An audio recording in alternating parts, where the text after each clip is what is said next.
Hi guys! Isa ka rin ba sa marami nang nagawang email account at gusto mong burahin pero hindi mo mabura? Kasi nakalimutan mo na kung paano siya burahin. Ayan.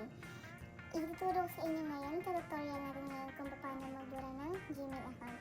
Siyempre una, buksan niyo yung Gmail niyo. I-login niyo na yung account na gusto nyo burahin niyo. Ayan. Open yung Gmail.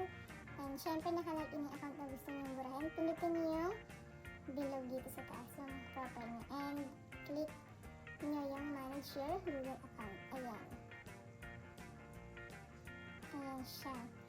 Kung hanapin nyo dito yung data and privacy, madali lang itong tutorial na to guys. Kung ako sa inyo, tapusin nyo itong video tutorial na to para hindi na maipon yung mga email na hindi nyo ginagamit na lagi lang nag-notif sa phone nyo. Ayan siya. Pinutin nyo yung data and privacy and then scroll nyo lang hanggang marating yung pinakadulo. Ayan, nakalagay dito, delete your Google account. Delete nyo lang. Ayan, ipapakonfirm sa yan kung ikaw talaga yung ari. Ayan siya. Ayan, pinitin nyo lang yung ano dito, yes. Dalawang yes to and then click nyo yung delete Google account.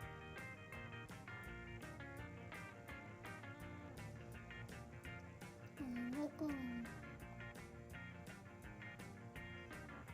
Ayan, natapos na guys. Your Google account and its all data have been deleted.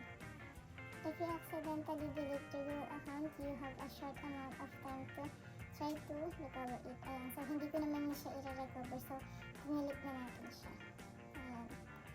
So, ayan lang ating full video tutorial ng how to delete Google account. So, and I hope na nakatulong sa inyo to guys.